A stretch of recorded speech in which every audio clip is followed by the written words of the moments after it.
देखिए, ये जितने टॉपिक्स हैं, ये टॉपिक्स मैंने 20 साल में जो बीपीएससी के ट्रेंड्स हैं वहाँ से मैंने इसको निकाले हैं। तो यहीं से प्रश्न आने की बहुत संभावना है, खास करके स्टैटिक में। तो चलिए मैं पार्ट 3 को शुरू करता हूँ। आगे देखता हूँ कि मिसमी अथवा देंग जनजाति तिब्बत तथा अरुणाचल प्रदेश में निवास करती है। ये बहुत मशहूर जनजाति है क्योंकि इनकी कुछ खास प्रॉपर्टीज है। मैं उसको फिर कभी सेपरेट, कभी इच्छा रहेगा तो वहाँ डिस्कस करूँगा। यहाँ लंबा डिस्कस करने में पूरा क्लास ही निकल जाएगा। तो मिसमी अथवा देंग जनजाति जो है तिब्बत तथा अरुणाचल प्रदेश में निवास करती है। बनिहाल दर्रा से जम्मू से श्रीनगर जाने का मार्ग गुजरता है। बनिहाल दर्रा से जम्मू से श्रीनगर जाने का मार्ग गुजरता है। ये चूँकि हमेशा चर्चा में रहता है और बीपीएससी चाहती है कि सभी डायमेंशंस को पूरा करे, तो इस हिसाब से इस तरह के प्रश्न वो पूछती रहती है। तो बनिहाल दर्रा से जम्मू से श्रीनगर जाने का मार्ग गुजरता है। जवाहर सुरंग इसी में अवस्थित है। कई बार पूछ लेते हैं जवाहर सुरंग कहाँ अवस्थित है। कई बार बनिहाल दर्रा से संबंधित चीज़ पूछ लेते हैं और कई बार पूछ लेते हैं जम्मू और श्रीनगर को कैसे जोड़ा जाता है वगैरह। अब देखते हैं, बरालाचा दर्रा हिमाचल प्रदेश में स्थित है। बरालाचा दर्रा जो है वो हिमाचल प्रदेश में स्थित है। दर्रों की काफ़ी महत्वपूर्ण भूमिका है, इसलिए सारे दर्रों को हम लोग देखेंगे। आगे देखते हैं कि मैकाल पहाड़ी का सर्वोच्च शिखर अमरकंटक है। मैकाल पहाड़ी का सर्वोच्च शिखर अमरकंटक है।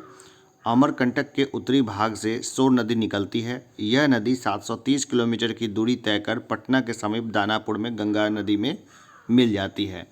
ये इस तरह का जो प्रश्न है ना, ये रिपीटेड होगा बार बार, मतलब बार बार आएगा। क्यों? क्योंकि देखिए इसमें 3 डायमेंशंस पूरे हो गए। मैकाल पहाड़ी का सर्वोच्च शिखर अमरकंटक, यहाँ पर हमने दे दिया। अमरकंटक के उत्तरी भाग से सोर नदी निकलती है। यह नदी 730 किलोमीटर की दूरी तय कर पटना के समीप दानापुर में गंगा नदी में मिल जाती है। तब बिहार डायमेंशंस इसमें आ गया ना, तो बिहार स्पेशल भी आ गया, ज्योग्राफी भी आ गया, और इसमें जो है ना, मतलब ज्योग्राफी के 2-3 डायमेंशंस पूरे हो गए थे। इस तरह का जो क्वेश्चन है ये एग्जामिनर्स फेवरेट क्वेश्चन होता है। जैसे ये क्वेश्चन आ जाएगा, मैकाल पहाड़ी का सर्वोच्च शिखर है, और 3-4 ऑप्शंस दे देंगे इसमें, या अमरकंटक के उत्तरी भाग से निकलने वाली नदी है, और 3-4 ऑप्शन दे देंगे। और ये भी पूछ लेंगे कि सोन नदी की लंबाई है, और वो भी पूछ सकते हैं। या ये पूछ सकते हैं सोन नदी गंगा में मिलती है, और ऑप्शंस दे देंगे फतुहा के पास, दानापुर के पास, बाकी। तो ये सब जो है यहाँ पर मैंने एक ही जगह पे बता दिया है। तो चलिए एक बार फिर से रिवाइज करिए मेरे साथ इसको। मैकाल पहाड़ी का सर्वोच्च शिखर अमरकंटक है। अमरकंटक के उत्तरी भाग से सोन नदी निकलती है। यह नदी 730 किलोमीटर की दूरी तय कर पटना के समीप दानापुर में गंगा नदी में मिल जाती है। आगे देखते हैं हम लोग। अब पॉलिटी में आ गए। संविधान सभा के तीसरे वाचन जो 14 नवंबर 1949 से 26 नवंबर 1949 तक चला, में 26 नवंबर 1949 को संविधान सभा द्वारा संविधान को पारित कर दिया गया। संविधान सभा में 284 सदस्य उपस्थित थे। देखिए यहाँ पर क्या है कि संविधान सभा के तीसरे वाचन जो 14 नवंबर 1949 से 26 नवंबर 1949 तक चला, में 26 नवंबर 1949 को संविधान सभा द्वारा संविधान को पारित कर दिया गया। संविधान सभा में 284 सदस्य उपस्थित थे। देखिए यहाँ पे कितने डायमेंशंस हो गए। सबसे पहले तो तीसरा वाचन कब तक चला, तो 14 नवंबर 1949 से 26 नवंबर 1949 तक चला तीसरा वाचन। कौन से वाचन में संविधान पारित किया गया, तो ये पारित किया गया तीसरे वाचन में। कब तक चला, तो 14 नवंबर 1949 से 26 नवंबर 1949 तक चला, और 26 नवंबर 1949 को संविधान सभा द्वारा संविधान को पारित कर दिया गया। किसके द्वारा पारित कर दिया गया, ये भी प्रश्न पूछा जाता है कि संविधान सभा पारित किया गया ब्रिटिश संसद के द्वारा, भारतीय संसद के द्वारा। उस समय संसद तो भारत में चुनी नहीं गई थी, तो जो संविधान सभा थी वो ही उसी ने उसको पास किया था। तो संविधान सभा द्वारा संविधान को पारित कर दिया गया। और इसके बाद इसमें देखिए कि संविधान दिवस भी मनाया जाता है 26 नवंबर को। और संविधान सभा में उपस्थित सदस्य कितने थे, 284, 284 सदस्य वहाँ पर उपस्थित थे। तो एक ही 4-5 लाइनों ने सारे डायमेंशंस को यहाँ पर कवर कर लिया है। तो जितना बार हो सके इसको रिवाइज करिए। अब देखिए, फ्रांसीसी क्रांति का ना सभी के ऊपर बहुत प्रभाव पड़ा है। कोई भी देश हो आधुनिक समय में फ्रांसीसी क्रांति से अछूता नहीं रह पाया। तो फ्रांसीसी क्रांति का काल क्या था, तो 1789 से 1799 ये फ्रांसीसी क्रांति का काल था। फ्रांसीसी क्रांति का क्या काल था? तो 1789 से 1799 किसके समय में हुई थी फ्रांसीसी क्रांति? लुई 16वें के समय में हुई थी। और उससे संबंधित जो भी महत्वपूर्ण चीज़ें हैं उसको समझ लेना बहुत अच्छा रहेगा। आगे बढ़ते हैं हम लोग। भारतीय संविधान में नियंत्रक एवं महालेखा परीक्षक का उल्लेख अनुच्छेद 148 से 151 के बीच दिया गया है। यह सार्वजनिक धन का संरक्षक होता है। अब देखिए, कई बार आएगा इस तरह का कि सार्वजनिक धन का संरक्षक कौन होता है? जो सार्वजनिक धन है उसका संरक्षक कौन होता है? तो सार्वजनिक धन का संरक्षक होता है महालेखा परीक्षक। नियंत्रक एवं महालेखा परीक्षक जो होता है वो सार्वजनिक धन का जो होता है वो संरक्षक होता है। कौन होता है? भारतीय संविधान में नियंत्रक एवं महालेखा परीक्षक का उल्लेख अनुच्छेद 148 151 के बीच दिया गया है। यह सार्वजनिक धन का संरक्षक होता है।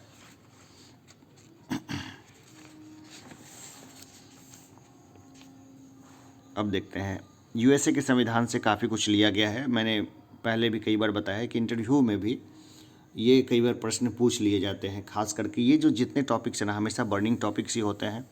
तो इसमें देखते हैं यूएसए के संविधान से क्या ग्रहित किया गया है। तो देखिए, मौलिक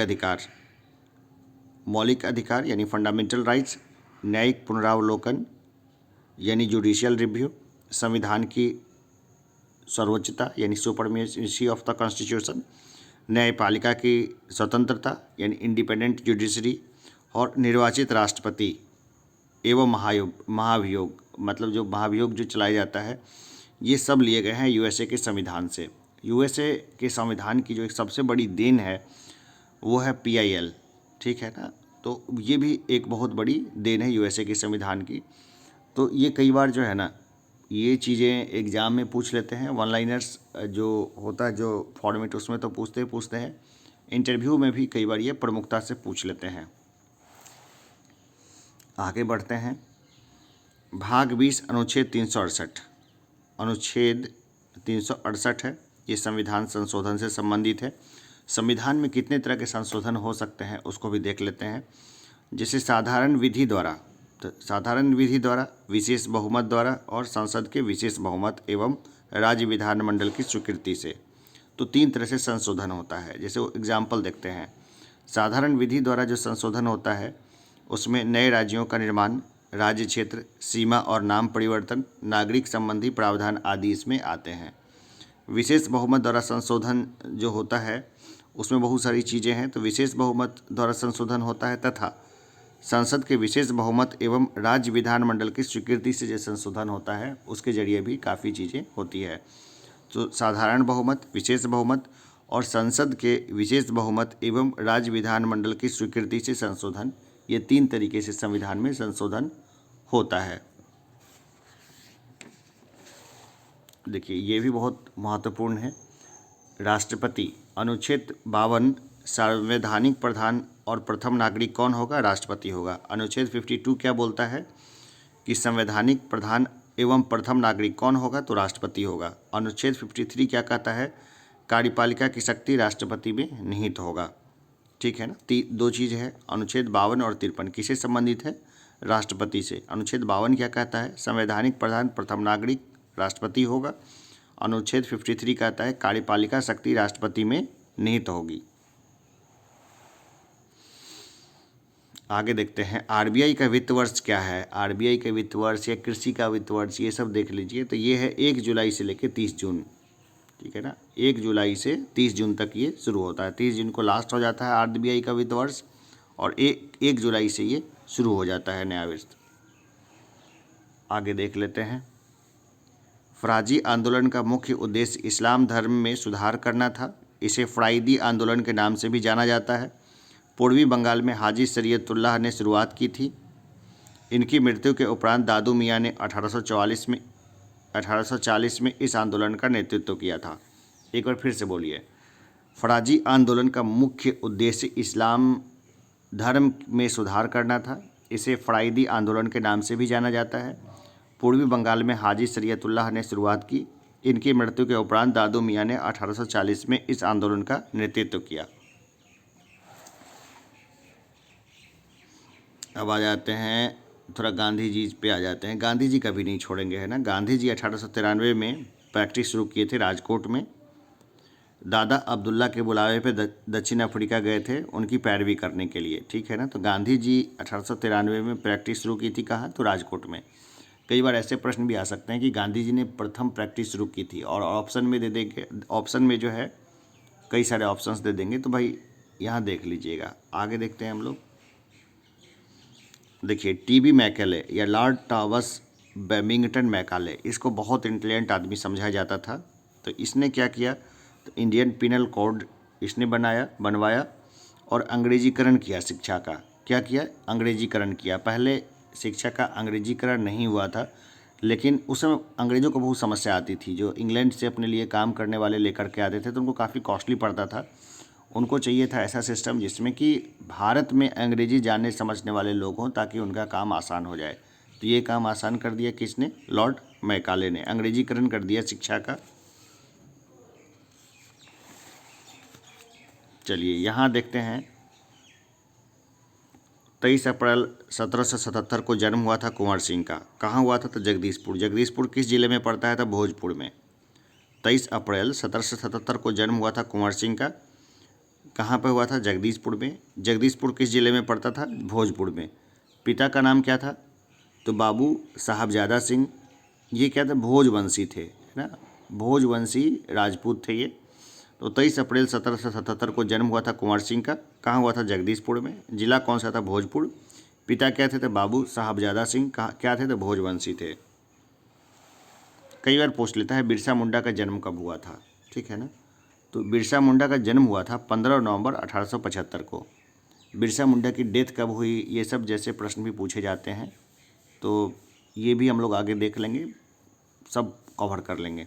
बिरसा मुंडा जन्म कब हुआ था, 15 नवंबर 1875 को। देखिए दो चीज़ है, हम लोग देखेंगे कि इंग्लिश में पेपर छपा था द बिहार हेराल्ड 1875 ईस्वी में, पटना से दोनों प्रकाशित हुआ था। द बिहार हेराल्ड 1875 में इंग्लिश में छपा था, और हिंदी में प्रथम जो छपा था उसका नाम था बिहार बंधु 1872 ईस्वी में। इनके संपादक का नाम भी जो है वो जानना जरूरी है, और संपादक के नाम भी ज़रूर जानिए। अगर आप जानते हैं कमेंट बॉक्स में बताइए, ताकि टू साइडेड कम्युनिकेशन हो, यानी मैं ही न पढ़ाऊँ, आप भी कितने एक्टिव हैं ये भी मालूम होना चाहिए। तो जहाँ इस तरह का क्वेश्चन पूछा जाता है, वीडियो को रोक करके पॉज करके आप जवाब देने की कोशिश ज़रूर करें। अब देखते हैं कि 1923 में पटना म्यूनसिपैलिटी के चेयरमैन की नियुक्ति होती थी। पटना म्यूनसिपैलिटी था 1923 में। 15 अगस्त 1952 को पटना नगर निगम बना। 15 अगस्त 1952 को पटना नगर निगम बना। और 1923 में पटना म्यूनसिपैलिटी के चेयरमैन कौन थे, ये मुझे कमेंट बॉक्स में बताइए, ठीक है ना। आगे बढ़ते हैं। देखिए श्रीरंगपट्टनम है, बड़ा सुंदर जगह है। आप कभी वहाँ जाएंगे तो देखेंगे कि नदी के बीच में है, एकदम स्पेशल कावेरी नदी के बीच में, एकदम पूरा बढ़िया से एक टापू के जैसा है। तो ये मांड्या जिला में पड़ता है श्रीरंगपट्टनम। कर्नाटक में है मांड्या जिला, मांड्या जिला में है श्रीरंगपट्टनम। किस लिए मशहूर है, तो टीपू सुल्तान के लिए। और चौथे आंग्ल मैसूर युद्ध जो हुआ था उसमें टीपू जो है लड़ते हुए श्रीरंगपट्टनम की रक्षा में ही मारा गया था, तो इसलिए ये महत्वपूर्ण है श्रीरंगपट्टनम। देखिए एक सवाल का जवाब दीजिए कि इंसान के लिए कितना शोर जो है वो सुरक्षित है। शोर तो होना ही नहीं चाहिए। दुर्भाग्य से कई बार बहुत सारा शोर हम लोग झेलते हैं, और इंसानों के लिए जो इंसानी रिहायशी एरिया के लिए कितना शोर चलेगा, कितना शोर में इंसान रह सकता है। चलिए इसका जवाब दीजिए। अब मैं बताता हूँ कि रॉकेट इंजन जो है उसका शोर किस में नापा, शोर को नापा जाता है डेसिबल में, शॉर्ट में डीबी बोलते हैं इसको। तो 180 से 195 डेसिबल होता है रॉकेट इंजन का शोर, काफ़ी अच्छा शोर है ये। साइलेंसर जो मोटरसाइकिल की है उसका शोर होता है 130 से 150 डीबी डेसिबल। कोई फ्लाइट लैंड कर रही होती है उसका शोर होता है 120 डेसिबल उसका शोर होता है। आरा मशीन जो भारी मशीन है उसका शोर होता है 100 से 110 डेसिबल। बस, ग्राइंडर, मिक्सर और ट्रक इस सब का 90 डेसिबल उसका शोर होता है। ज़्यादा शोर से कान हमेशा के लिए ख़राब हो सकते हैं। चलिए आगे बढ़ते हैं। देखिए विटामिन सी, विटामिन सी क्या है? एस्कॉर्बिक अम्ल है ये। इसकी कमी से क्या होता है? स्कर्वी हो जाता है, जिसको दांत रोग बोलते हैं। दांत रोग हो जाता है विटामिन सी की कमी से। हीमोग्लोबिन लौह युक्त ऑक्सीजन का परिवहन करने वाला धातु प्रोटीन है। खोज इसकी जो थी ना, ये खोज है होनफील्ड द्वारा 1840 ईस्वी में इसकी खोज की गई थी। हीमोग्लोबिन लौह युक्त ऑक्सीजन का परिवहन करने वाला धातु प्रोटीन है। खोज इसकी की थी होनफील्ड ने, कब? 1840 ईस्वी में। हीमोग्लोबिन के कारण ही रक्त का जो कलर होता है वो लाल दिखाई देता है, लाल रंग का दिखता है। तो हीमोग्लोबिन की खोज किसने की थी? होनफील्ड द्वारा। कब हुई थी? 1840 में। हीमोग्लोबिन लौह युक्त ऑक्सीजन का परिवहन करने वाला धातु प्रोटीन है। खोज होनफील्ड ने की थी, 1840 ईस्वी में की थी। देखिए, कैडमियम सीडी परमाणु संख्या कितनी है? 48। चांदी की तरह सफ़ेद है, जस्ता के विभिन्न अयस्कों में पाया जाता है। कैडमियम, क्या इसका फॉर्मूला है? सीडी। परमाणु संख्या कितनी है? 48। चांदी की तरह सफ़ेद होती है ये, जस्ता के विभिन्न अयस्कों में ये पाया जाता है। कैडमियम क्या होता है? सीडी। परमाणु संख्या 48, चांदी की तरह सफ़ेद, जस्ता के विभिन्न अयस्कों में ये पाया जाता है। अब मैंने पहले भी बताया था कि अवंती का राजा था चंद्रप्रदोत, पांडु रोग हो गया था, उसके इलाज के लिए बिंदुसार ने अपने वैद्य जीवक को भेजा था। और उस समय जो था ना चंद्रप्रदोत, उसका महाजनपद सबसे बड़ा था आकार में। सबसे बड़ा महाजनपद आकार में किसका था? तो अवंती के राजा चंद्रप्रदोत का महाजनपद। और सबसे शक्तिशाली तो मगध था ही, लेकिन ये अवंती जो था साइज में सबसे बड़ा था। अब देखते हैं चोल साम्राज्य को। चोल साम्राज्य की राजधानी कहाँ थी? तो तंजौर या तंजावुर। चोल साम्राज्य की राजधानी थी तंजावुर या तंजौर। इसमें क्या देखते हैं कि 11वीं सदी 1003 से लेके 1010 ईस्वी में भगवान शिव को समर्पित बृहदीश्वर मंदिर का निर्माण राजराज चोल प्रथम ने करवाया। राजराजेश्वर मंदिर भी इसी को बोलते हैं। 11वीं सदी 1003 से 1010 ईस्वी भगवान शिव को समर्पित बृहदेश्वर मंदिर का निर्माण राजराज चोल प्रथम ने करवाया। राजराज चोल प्रथम ने ही राजराजेश्वर मंदिर भी निर्माण किया। अब आ गए हम लोग इब्न बतूता पर। देखते हैं इब्न बतूता 1333 ईस्वी में बिहार में आया था। मोहम्मद बिन तुगलक के समय में आया था। इसने किताब लिखी है रिहला, जिसमें भारतीय संस्कृति जीवन का उल्लेख किया है।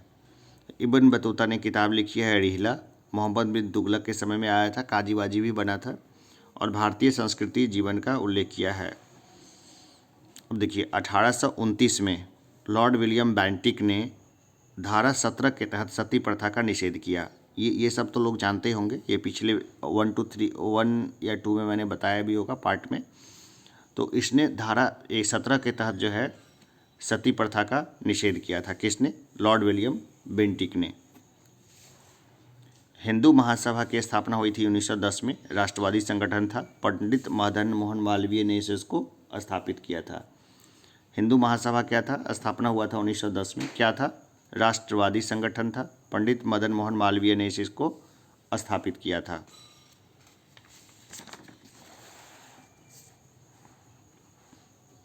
देखिए क्रिप्स मिशन 23 मार्च 1942 को क्रिप्स मिशन भारत आया था। उद्देश्य क्या था? तो विश्व युद्ध दूसरे में भारत का समर्थन प्राप्त करना। स्टैफोर्ड क्रिप्स इसके अध्यक्ष थे। चर्चिल मंत्रिमंडल के सदस्य थे स्टैफोर्ड क्रिप्स। देखिए चर्चिल ने सेकंड वर्ल्ड वार तो जितवा दिया था, लेकिन पता नहीं कैसे वो इलेक्शन हार गए बाद में, वो अलग है। अगर चर्चिल होते प्रधानमंत्री तो भारत को आसानी से आज़ादी नहीं मिलती। तो क्रिप्स मिशन आया था भारत में 23 मार्च 1942 को। उद्देश्य था विश्व युद्ध सेकंड में भारत का समर्थन प्राप्त करना। स्टैफोर्ड क्रिप्स अध्यक्ष थे, चर्चिल मंत्रिमंडल के ये सदस्य थे। अब देखते हैं महावंश पाली भाषा में लिखी पद्य रचना है, जिसमें श्रीलंका के राजाओं का वर्णन है। श्रीलंका का महान ऐतिहासिक ग्रंथ है। दीपवंश भी श्रीलंका का ऐतिहासिक प्राचीन ग्रंथ है। महावंश और दीपवंश दो चीज़ें हैं। महावंश पाली भाषा में लिखी पद्य रचना है, जिसमें श्रीलंका के राजाओं का वर्णन है। श्रीलंका का महान ऐतिहासिक ग्रंथ है। दीपवंश भी श्रीलंका का ऐतिहासिक प्राचीन ग्रंथ है।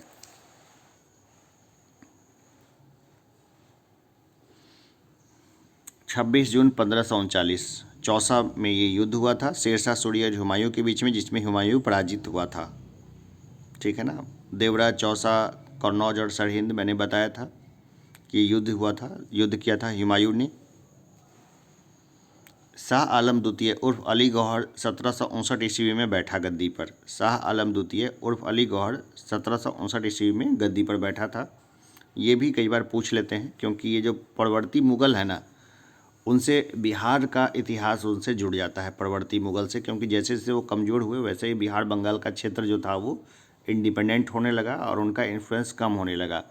इसलिए परवर्ती मुग़ल भी बीपीएससी में काफ़ी महत्वपूर्ण हो जाते हैं। देखते हैं, स्वामी सहजानंद सरस्वती 17 नवंबर 1929 को प्रांतीय किसान सभा का आयोजन हुआ, किसान आंदोलन प्रारंभ हो गया। ये मेंस के लिए भी ये काफ़ी महत्वपूर्ण है। स्वामी सहजानंद सरस्वती 17 नवंबर 1929 प्रांतीय किसान सभा का आयोजन, किसान आंदोलन का प्रारंभ हो गया। इसके बाद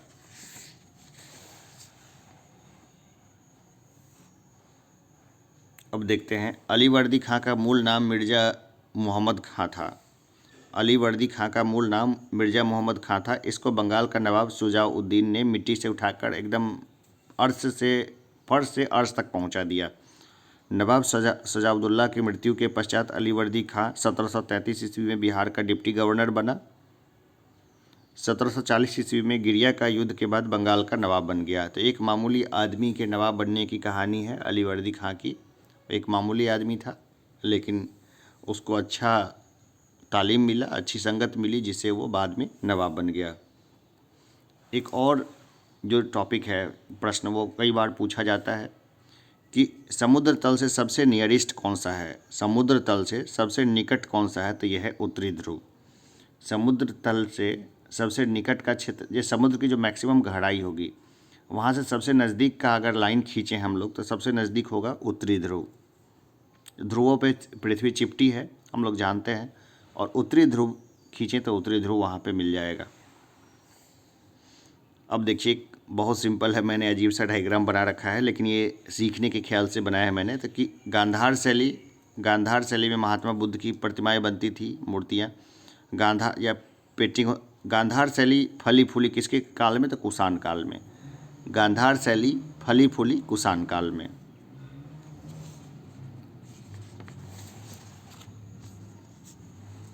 ये देखिए, स्टेनलेस स्टील किससे बना होता है, लोहा और क्रोमियम का। स्टेनलेस स्टील जो है वो बनता है लोहा में, क्रोमियम मिलाने से जंग नहीं लगता है और स्टेनलेस स्टील हो जाता है।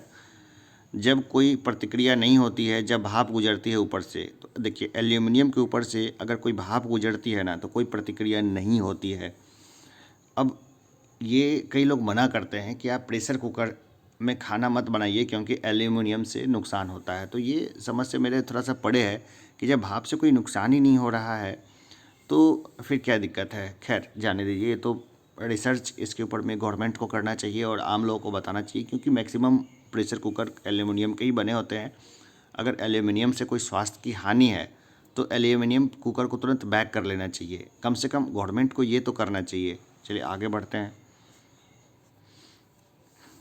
प्रायोगिक मनोविज्ञान, इसमें रिसर्चर थे इवान पावेल। प्रायोगिक मनोविज्ञान में जो रिसर्चर थे ये थे इवान पावेल, इनका काफ़ी नाम है।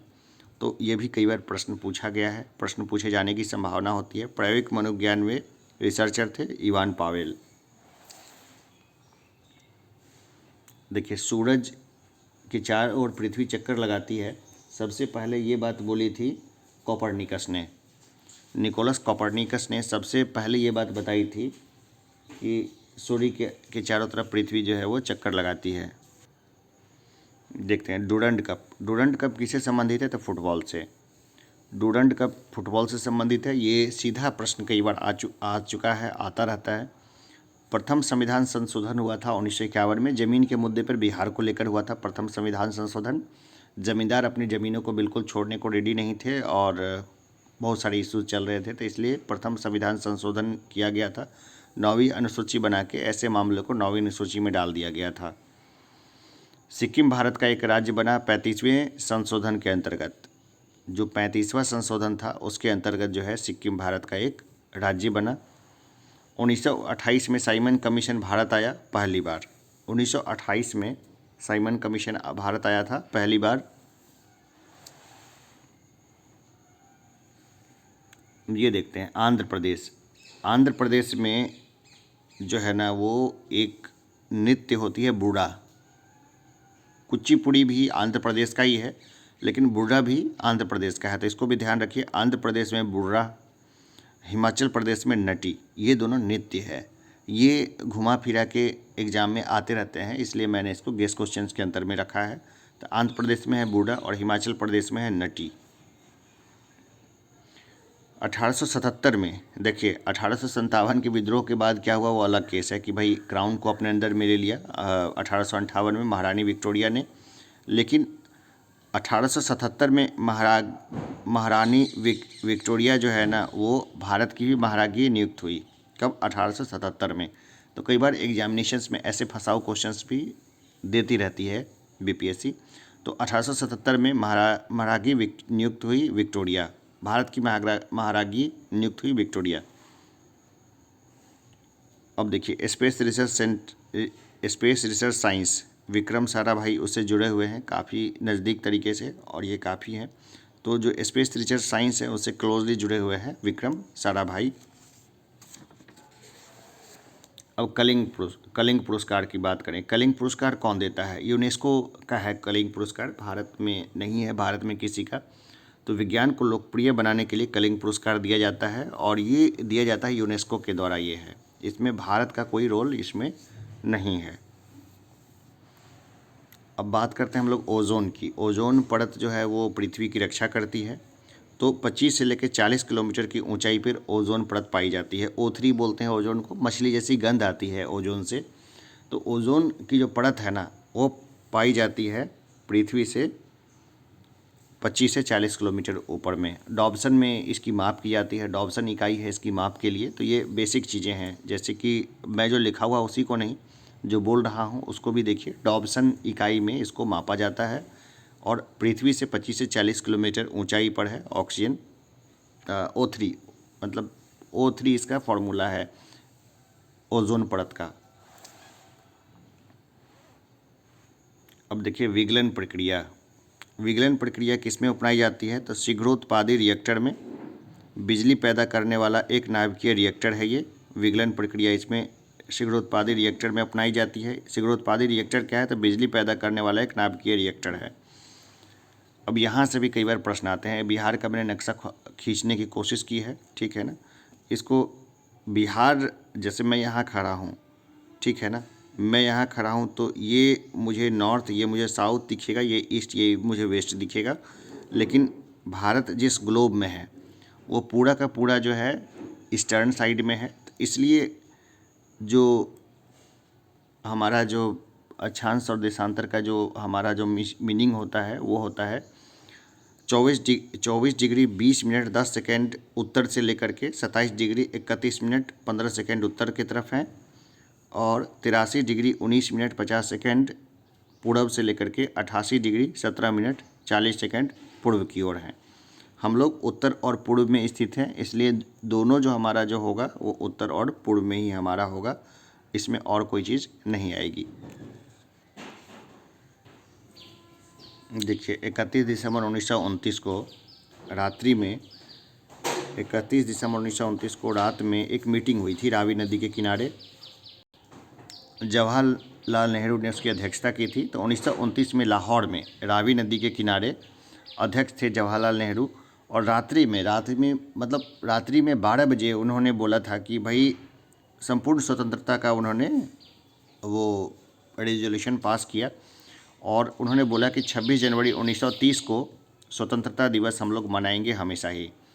तो कब हुआ था? 31 दिसंबर 1929 को रात्रि के 12 बजे रावी नदी के किनारे 45वां अधिवेशन था कांग्रेस का, जिसमें अध्यक्ष थे जवाहरलाल नेहरू, और उन्होंने बोला था कि 26 जनवरी 1930 से हम लोग हमेशा स्वतंत्रता दिवस मनाएंगे। और आप देखिए कि हमारा जो गणतंत्र लागू हुआ वो 26 जनवरी को लागू हुआ। तो ये एक तरीके से सम्मान थी इस बात को, जो 1930 में हुआ था उसका सम्मान देने के लिए ये चीज़ की गई। और देखते हैं एक चीज़ को नज़दीक से देखते हैं। भूमध्य रेखा को बोलते हैं। भूमध्य रेखा अगर हम लोग खींचते हैं ना, तो भूमध्य रेखा से जो सबसे नज़दीकी दूरी है वो है उत्तरी पोल की। भूमध्य रेखा से सबसे नज़दीक पड़ता है उत्तरी पोल। अब हम लोग इसको कंक्लूड करते हैं, फिर आगे हम लोग देखेंगे कि आनंद मठ 1882 में लिखा गया था। 1896 में भारतीय राष्ट्रीय कांग्रेस के 12वां अधिवेशन में कलकत्ता में गाया गया। आनंद मठ को लेकर के बहुत सारे प्रश्न बन सकते हैं, बहुत सारे प्रश्न बनते हैं। अगर कोई टफ क्वेश्चन आएगा तो कोई भी स्टूडेंट शायद ही उसको कर पाए। फिर भी बेसिक चीज़ें हम जान लेते हैं, इसमें ज़्यादा नहीं घुसेंगे। जैसे आनंद मठ सबसे पहले कहाँ कंपोज किया गया, कहाँ गाया गया, किसने इसको लिपिबद्ध किया वगैरह बहुत प्रश्न बनते हैं। लेकिन जो मोटा मोटी चीज़ है कि आनंद मठ 1882 में लिखा गया। 1896 में भारतीय राष्ट्रीय कांग्रेस के 12वां अधिवेशन में कलकत्ता में गाया गया। आनंद मठ सन्यासी विद्रोह को लेकर के बंकिम चंद्र चटर्जी की लिखी हुई किताब है, जिसमें कि एक गीत है जिसको लेकर कई बार मुस्लिम्स उसको लेकर के राष्ट्रगीत वो है वंदे मातरम।